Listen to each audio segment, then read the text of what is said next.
Hello all வணக்கம் again. Master மூஞ்சி ஏன் இவ்வளோ சோகமாக இருக்குது அப்படின்றது போதே உங்களுக்கு தெரியும். நான் ப்ரிடிக்ட் பண்ண மாதிரி சவுத் ஆஃப்ரிக்கா ஜெயிச்சிட்டாங்க, இந்தியா லூஸ் பண்ணிட்டாங்க. அஹ், எதுலேருந்து ஸ்டார்ட் பண்ணுறதுன்னு தெரியல. நான் வந்து ஃபுல் மேட்ச் பார்த்தேன். சொல்லுங்கள் master, tough bill to swallow, இதை நீங்கள் எக்ஸ்பெக்ட் பண்ணலல்ல? இல்ல, மார்ஜின் ஆஃப் விக்டரியில நாங்க ஸ்டில் இன்னும் அதிகமா தான் இருக்கோம். 101, கரெக்டு இது தான். 51 தான். அது கரெக்டு தான், பட் ஆனால் சம்திங் வந்து I mean just an intuition தான்.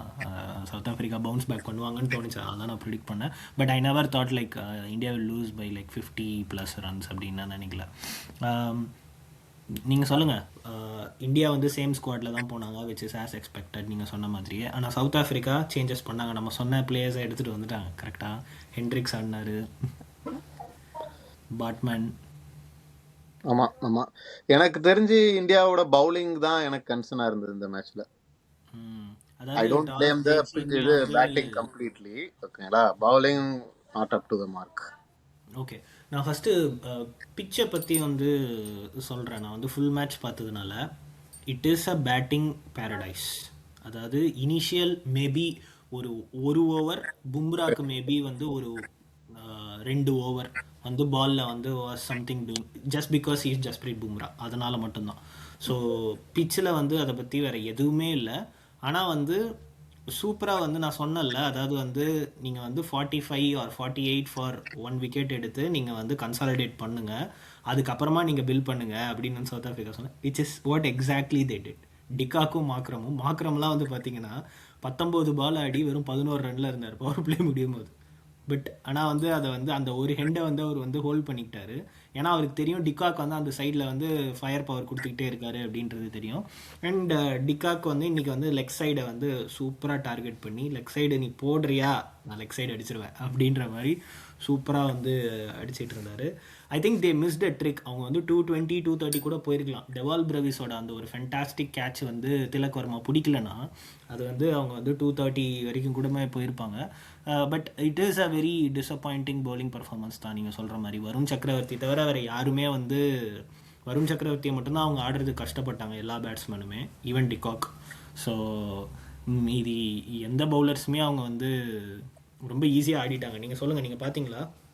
இல்ல, நான் பாதி தான் செகண்ட் ஹாஃப்ல தான் பார்த்தேன். ஸோ நீங்க சொன்ன அதான் என்னோட வியூஸ் பவுலிங்ல நான் சொல்லிடுறேன். அவன் வருண் சக்கரவர்த்தி இல்ல அப்படின்னு சொன்னா 240 250 கூட போயிருக்கலாம். ஓகேங்களா, கண்டிப்பாக. ஏன்னா நீங்க சொன்ன மாதிரி பிச் வந்து வாஸ் குட். ஆனா it is actually not 240 pitch. ஓகேங்களா, அது கிளியரா தெரிஞ்சது சவுத் ஆப்பிரிக்கா பவுலிங் போடுறப்ப ஓவர் பிச்சு போட்டா அப்படின்னு தெரியுது. ஓகேங்களா, back of the length, pace off, அதை வந்து ட்ரை பண்ணியிருக்கணும். ஓகேங்களா, நான் மெயினா ஃபேக் எண்ட்ல தான் பார்த்தனால நான் அதை வச்சு சொல்றேன். Poor bowling. ஓகேங்களா, I don't say that word for இல்லை பும்ரா. இது no no no no Bumrah வந்து ஒரு யார்க்கர் கூட போடல. ஆனால் யார்க்கர் ட்ரை பண்ணுறேன்ற பேரில் முதல்ல 5 அததான் சிக்ஸஸ் ஏன்னு போட்டார். கேக்குறேன் நான். பாலை கிரிப் பண்றது கஷ்டமா இருக்கு. ஓகேங்களா, ஹி ஸ்பெஷலிஸ்ட். ஓகே, ஒரு பால் 2 பால் போட முடியல அப்படின்னு சொன்னா ஹி இஸ் வெரைட்டி பவுலர் இல்லைங்களா. ஸ்லோ பால் போடுங்க, ஸ்லோவாக போடலாம். பேக் ஆஃப் த லென்த் போடுங்க, பவுன்சர் போடுங்க. 4 பால் நான் வரிசையா ஃபுல் டாஸா போடுவேன் அப்படின்னு சொன்னா நீங்க என்ன சொல்ல வரீங்கன்னு எனக்கு புரியல. 15 வைடு இன் டோட்டல் 2020 அதில் பார்த்துட்டு இருக்கோம். அதில் அதில் அதில் ஒரே ஓவரில் 7 வைடு மாஸ்டர் 7 ஆர்சிபி. வைடு அப்புறம் எப்படி நீங்க ஜெயிப்பீங்க? ஸோ அதனாலதான் நான் 7 வைடு. 4 வேர்டு.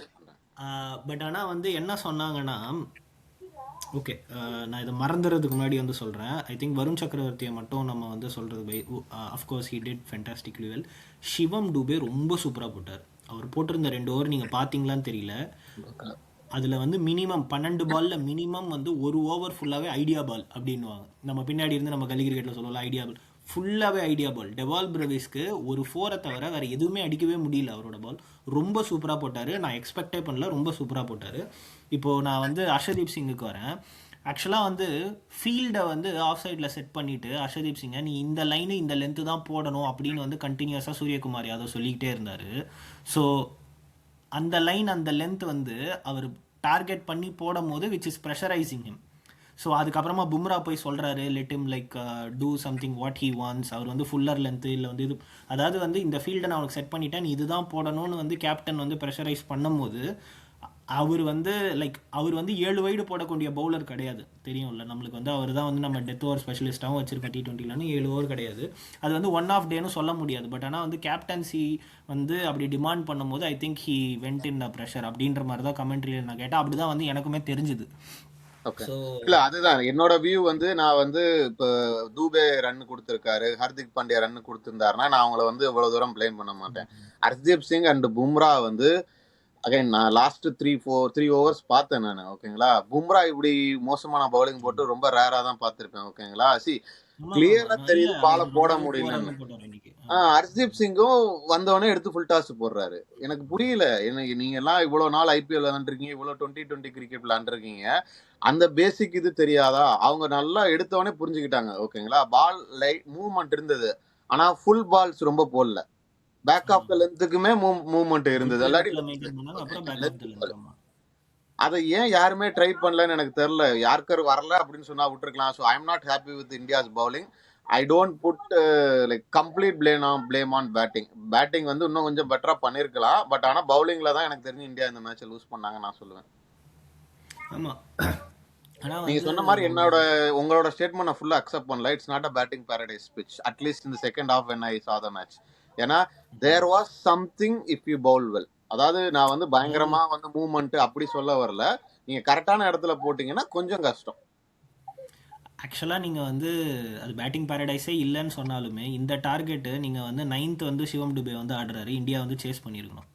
ஆமாமா, இல்ல நான் சேஸ் பண்ணிருக்க கூடாதுன்னு சொல்லல. பட் பிச்சு வந்து it's not a batting Paradise பிச்சு. எனக்கு தெரிஞ்சு 200க்குள்ளேயாவது இந்தியா முடிச்சிருக்கணும். ஓகேங்களா, அதை வந்து 200 சேஸ் பண்றப்ப வந்து இன்னும் பெட்டரா பண்ணிருக்கலாம். இந்தியா வந்து அதான் சொல்றல, நம்ம அந்த ஒரு ஒன்டேல வந்து சவுத் ஆப்பிரிக்கா சடனா 3 விக்கெட்ஸ் பவர் பிளேல விடுவாங்க தெரியுங்களா, அதே தப்பு தான் பண்ணிட்டாங்க. they didn't calculate it well. there was something in the pitch. ஓகேங்களா, நான் வந்து அதான் நீங்க வந்து கில்லு எல்லாரும் பத்தி பேசலாம். கில்லு அபிஷேக் சர்மா வந்து அவுட் ஆனதை வந்து நான் பிளேம் பண்ண முடியாது, பிகாஸ் பால் வந்து really good. But rest of the batsmen Suryakumar Yadav எல்லாருமே வந்து ஒரு என்ன சொல்ற ஒரு பிளானே இல்லாம விளையாண்டாங்க. And Hardik had an off day with the bat. அதான் வந்து இந்த கேமோட ஒரு பியூட்டியே என்னன்னா, லாஸ்ட் மேட்ச் வந்து பேட்ல பாலே படல, ஆனா ஹார்திக் பாண்டியா வந்து அவரை மாதிரி டைம் பண்றதுக்கு ஆளே இல்லை. இன்னைக்கு வந்து எல்லாருக்குமே பால் பேட்ல படுது, ஆனா ஹார்திக் பாண்டியாவால டைமே பண்ண முடியல. அதுதான் வந்து அந்த டே வந்து அந்த டேவோட பியூட்டி. சரி, எனக்கு இந்த क्वेश्चनக்கு ஆன்சர் பண்ணுங்க. Axar Patel in number 3. அதுதான் நான் சொல்ல வந்தேன். இப்போ ஃபார் எக்ஸாம்பிள் வந்து இப்போ லாஸ்ட் ஓவரில் நம்ம வந்து இன்னைக்கு 19.1 ஓவர்ஸ் வரைக்கும் தான் ஆடணும், திலக் வர்மா அவுட் ஆயிட்டாரு. பட் ஆனால் வந்து ஃபார் எக்ஸாம்பிள் 18th ஓவர் வரைக்கும் ஐ திங்க் 56 நீடட் அப்படின்னு நான் நினைக்கிறேன் 18th ஓவரில். ஸோ 2 ஓவர் 12 பால் 56 நீடடு. நம்ம வந்து ஐபிஎல்ல எத்தனையோ சுச்சுவேஷன் பார்த்துருக்கோம். அப்போ வந்து ஜிதேஷ் சர்மாவும் திலக் வர்மாவும் இருந்தாங்க. ஓகே, அப்போ அதுக்கு முன்னாடி வந்து ஃபார் எக்ஸாம்பிள் வந்து சிவம் டுபேவும் அதாவது அக்ஷர் பட்டேல் வந்து அதுக்கு பின்னாடி இருக்காரு அப்படின்னு தெரிஞ்சதுன்னா, மேலே எல்லாருமே முன்னாடி ஒரு ஆர்டர் முன்னாடி ஆடி இருந்தாங்கன்னா 56 லாஸ்ட் 2 ஓவர்ஸில் நம்ம எத்தனையோ ஐபிஎல் மேட்சஸில் வந்து சேஸ் பண்ணி பார்த்துருக்கோமே. ஒரு 22 ஓவர் லாஸ்ட் ஓவரில் வந்து பவுலர் தப்பு பண்ணி ஒரு 20 ஓவர் வந்து லாஸ்ட் 2 ஓவர்ஸ்ல முடியாது. பட் நீங்க சொல்றது வந்து ஒரு 3 ஓவர்ஸ் 4 ஓவர்ஸ் வந்து வின் பை எடுக்கலாம். அப்படியாவது வந்திருக்குமே. ஆமாமா, ஒரு 16 17 வரைக்கும் நம்ம சேஸ் பண்ணலாம். இல்ல அதுதான் எனக்கு என்னென்ன கொஸ்டின்ஸ் அதுல இருந்ததுன்னா, is he the inform batsman, அந்த லாஜிக்கா, இல்ல அவர் வந்து பயங்கர பிக் ஹிட்டரா? எனக்கு அந்த லாஜிக் புரியல. ஓகேங்களா, ஏன்னா right hand left hander combination சொல்ல முடியாது. ஏன்னா ஃபர்ஸ்ட் அவுட் ஆனது கில்லு. ஸோ அக்ஷர் பட்டேலுக்கு என்ன மெசேஜ்? எனக்கு தெரிஞ்சு அவரே சர்ப்ரைஸ் ஆயிருப்பாரு, ஓ நம்ம இந்த மாதிரி இடத்துல பிளே பண்ணதுல. ஏன்னா he use to play down the order. கரெக்டா, அவரோட ஆக்சுவலா இன்னிங்ஸ் தான் வந்து என்னைய பொறுத்தளவுக்கு பேட்டிங்ல வந்து இந்தியா ரொம்ப ஸ்ட்ரகிள் பண்ண. ஐ நோ 3 விக்கெட் போச்சு, ஆனா he guild the momentum. Again I am not putting a blame on him. அவரோட அந்த ஒரு எவ்வளவு 21 பால்ல 21 ரன்ஸ் நினைக்கிறேன். அந்த டயத்துல வந்து பேசிக்கா வந்து நம்ம விக்கெட்ஸும் போனனால it basically slow down India completely. ஆமா, எனக்குமே அந்த ஒரு சேஞ்ச் வந்து ரொம்ப நான் தூபே போட்டிருந்தாங்கன்னா கூட I would have accepted it. ஏன்னா அவர் வந்து பிக் ஹிட்டர், அந்த லாஜிக்லயாவது நான் ஒத்துக்கிட்டு இருப்பேன் நானு. பட் எனக்கு புரியல, லாஜிக் புரியல. தூபேவை நீங்க கீழே வரைக்கும் 8 9 வரைக்கும் வச்சு நீங்க என்ன அச்சீவ் பண்ண போறீங்கன்னு தெரியல. அதான் நான் அக்ஷர் பட்டேல் அதை விட நல்லா ஹிட்டர் அப்படின்னு சொன்னா நான் எக்ரி. பட் எனக்கு புரியல அந்த லாஜிக். ஓகே, அதுக்கப்புறமா வந்து நம்ம ஸ்கையோட பர்ஃபார்மன்ஸ் வந்து டிப்ல இருக்கு அப்படின்னு பேசிட்டே இருந்தோம். அது டிப்லலாம் இல்லை, அது வந்து கீழே விழுந்துருச்சு, படுத்துருச்சு. நம்ம தான் ரியலைஸ் பண்ணலை. லாஸ்ட் வந்து 20 T20 இன்னிங்ஸில் 227 ரன்ஸு, ஆவரேஜ் வந்து 13.35, ஸ்ட்ரைக் ரேட் வந்து 119. So it is a very big concern. Is it a big இல்ல கன்சர்ன் ஸ்ட்ரைக் ரேட் எவ்வளவு சொன்னீங்க? 100 119, 119. நம்பர் 3. இந்தியா பிரேவ் எனஃபா அவரை வந்து ரீப்ளேஸ் பண்ணுவாங்களா? இதுக்கு மேலே நீங்கள் பண்ணுறது வந்து இன்னும் வந்து உங்களுக்கு 4-5 மேட்ச் தான் இருக்குன்னும் போது இதுக்கு மேலே நீங்கள் வந்து பண்ண முடியாது.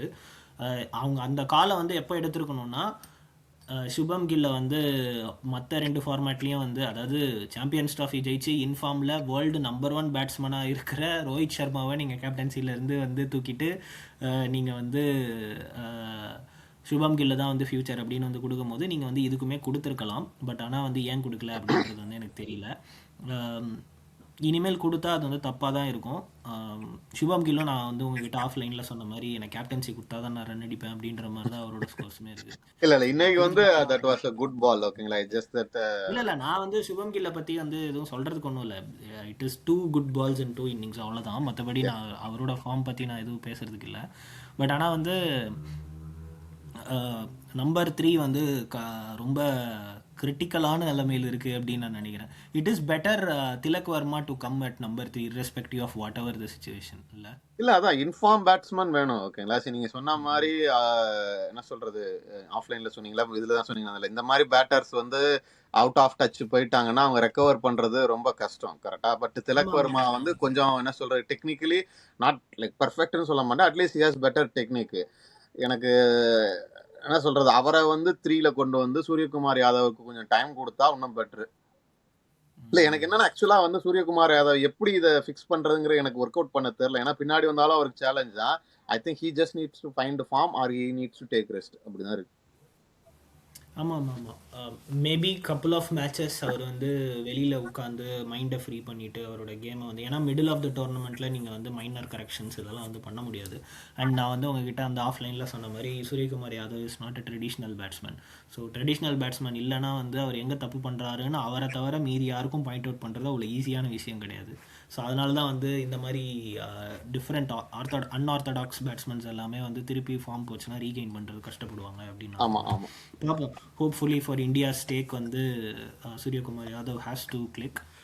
பட் பாசிட்டிவ் சைடுல பார்த்தோம்னா திலக் வர்மா வந்து எனக்கு தெரிஞ்சு கொஞ்சம் ஃப்ளூவெண்டா நல்லா அதனால வந்து டீசெண்டாகவே பெர்ஃபார்ம் பண்ணிட்டு இருக்காரு. அண்ட் அவருக்கு வந்து நல்ல கேம் அவேர்னஸ் இருக்கு. இஸ் லைக் அதான் சுரேஷ் ரெய்னா 2.0 அப்படி இந்த ஜென்ரேஷன் சிச்சுவேஷனில் வந்து எல்லாமே வந்து இது பண்ணிட்டு இருக்காரு. வருண் சக்கரவர்த்தி அகெயின் நல்லா போட்டார். சிவம் டுபே அன்எக்ஸ்பெக்டட் ரொம்ப நல்லா போட்டார். இது வந்து ஒரு ஹியூமாங்கஸ் டிஃபீட் கிடையாது. பட் ஆனால் India should have actually won this match. பவுலிங்லேயுமே சரி பேட்டிங்லேயுமே சரி அவங்க வந்து சேஸ் பண்ணியிருக்கணும். அந்த மாதிரி ஒரு டீம் தான். இல்ல அதான் நான் நார்மலா சொல்லுவேன், it is happening now rather than இந்த world cup in like key மேட்ச்ல, நாக் ஆஃப் மேட்ச்ல. பட் ஆனா எனக்கு இருக்கிற அந்த கன்சர்னே வந்து நம்ம அந்த லேர்னிங் பார்ட் தான், ஓகேங்களா? நான் இதை வந்து ஒன் ஆஃபா எடுத்துக்கலாம் அப்படின்னு சொன்னா, ஆனாலும் எனக்கு என்ன டவுட்ஸ்லாம் வருதுன்னா, சூரியகுமார் யாதவ் ஃபார்ம் திரும்ப வந்துருவாரா தெரியல, ஓகேங்களா? ஸோ ஹோப்ஃபுல்லி அட்லீஸ்ட் பவுலிங் வந்து ஒன் ஆஃபா நான் எடுத்துக்கிறேன். ஹர்ஷ்தீப் சிங் அண்ட் பும்ராக் வந்து just one off bad day அப்படின்னு எடுத்துட்டு I hope they will recover next time.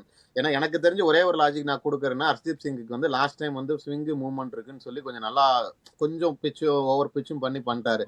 Maybe அதே எதிர்பார்த்து ட்ரை பண்ணிட்டாருன்னு நினைக்கிறேன், which they didn't learn. But hopefully bowling is one off, but SKY has to find is form.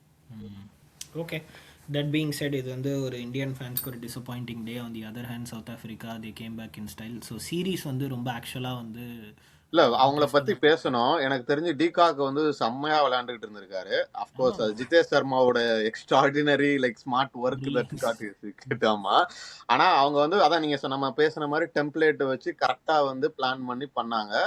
Again அந்த lower order கொஞ்சம் struggle பண்ற மாதிரி இருந்துச்சு. இன்ஃபேக்ட் நான் அதனாலதான் சொன்னேன் 200க்கு அவங்கள வந்து ரெஸ்ட்ரிக்ட் பண்ணிருக்கலாம் நம்ம டெத்ல கரெக்டா போட்டிருந்தோம்னா. ஆனா அவங்க அதுக்கு கிட்டத்தட்ட என்ன சொல்றது, அவங்க பிளான் பண்ண டெம்ப்ளேட் படி பேட்டிங் போயிடுச்சு. பவுலிங் வந்து extraordinary. I have to give credit. ஏன்னா அவங்க ஈஸியா பிச்சை ரீட் பண்ணிட்டாங்க. தே டிடன்ட் கிவ் திங்ஸ் அவே.